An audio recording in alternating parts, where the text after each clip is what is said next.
नमस्कार दोस्तों, आपका बुक वाला यूट्यूब चैनल पर स्वागत है। आज हम जिस किताब की बात करने वाले हैं, वह प्रसिद्ध मनोवैज्ञानिक कैरल एस द्वारा लिखी गई है। लेखिका ने कई वर्षों तक छात्रों, खिलाड़ियों, शिक्षकों और अलग-अलग कंपनियों पर रिसर्च की।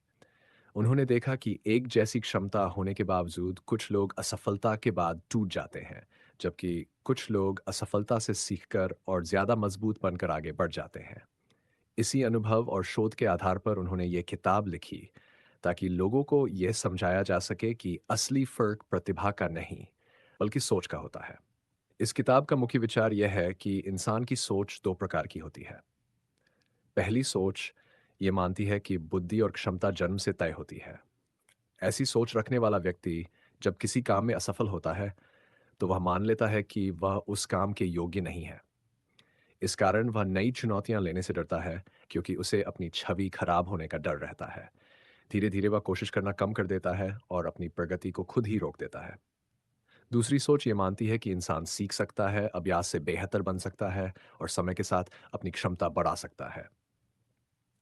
इस सोच में असफलता को अंत नहीं, बल्कि सीखने का अवसर माना जाता है। जब कोई काम नहीं बनता, तो ये सोच कहती है, अभी और अभ्यास की जरूरत है। ऐसी सोच रखने वाला व्यक्ति कठिनाइयों से भागता नहीं, बल्कि उनसे सीखकर आगे बढ़ता है। यही सोच इंसान को लंबे समय तक आगे बढ़ने की ताकत देती है। पढ़ाई के क्षेत्र में ये किताब बताती है कि बच्चों की तारीफ कैसे की जाए। ये बहुत ज़्यादा मायने रखता है। अगर बच्चों से सिर्फ कहा जाए, तुम बहुत होशियार हो, तो वे गलती करने से डरने लगते हैं। लेकिन अगर उनकी मेहनत, प्रयास और सुधार की तारीफ की जाए, तो वे सीखने को ज़्यादा महत्व देते हैं और मुश्किल कामों से नहीं घबराते। इससे बच्चों में आगे बढ़ने की आदत बनती है। खेल के उदाहरणों में बताया गया है कि जो खिलाड़ी हार को अपनी पहचान बना लेते हैं, वे दबाव में टूट जाते हैं। लेकिन जो खिलाड़ी हार से सीखते हैं, वे अगली बार और मजबूती के साथ वापसी करते हैं। कामकाज और लीडरशिप के क्षेत्र में यह दिखाया गया है कि जो लोग सुझाव और फीडबैक को दुश्मन मानते हैं, वे खुद भी आगे नहीं बढ़ पाते और अपनी टीम को भी पीछे रोक देते हैं।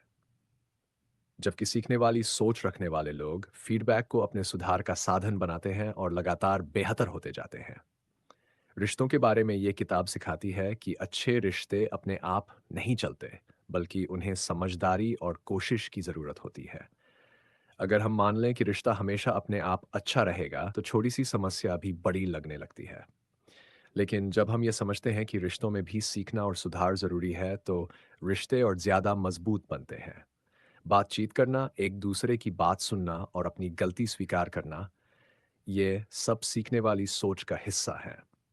इस किताब का एक बहुत ज़रूरी संदेश यह है कि हमें अपनी पहचान को नतीजों से अलग रखना चाहिए। एक परीक्षा, एक मैच या एक प्रोजेक्ट का रिजल्ट हमारी पूरी पहचान तय नहीं करता। जब हम खुद को सीखने वाला इंसान मानते हैं, तो हार हमें तोड़ती नहीं, बल्कि आगे बढ़ने की ताकत देती है। किताब में यह भी बताया गया है कि अपनी भाषा बदलना बहुत ज़रूरी है। मुझसे नहीं होगा की जगह अभी मुझसे नहीं हो रहा है कहना सीखना चाहिए। ये छोटा सा बदलाव हमारे दिमाग को ये संकेत देता है कि आगे बढ़ने की संभावना अभी भी मौजूद है। इसी तरह गलती छुपाने के बजाय उससे सीखने की आदत डालनी चाहिए और दूसरों की सलाह को शिक्षक की तरह अपनाना चाहिए। कुल मिलाकर यह किताब उन सभी लोगों के लिए बहुत फायदेमंद है जो पढ़ाई, नौकरी, बिजनेस, खेल या निजी जीवन में आगे बढ़ना चाहते हैं, लेकिन डर या असफलता की वजह से रुक जाते हैं। इसका सीधा सा संदेश यही है, आपकी शुरुआत आपकी मंजिल तय नहीं करती। आपकी रोज की सोच और मेहनत आपकी मंजिल तय करती है। तो दोस्तों, ये थी आज की बुक समरी। आपको ये कैसी लगी? कमेंट करके ज़रूर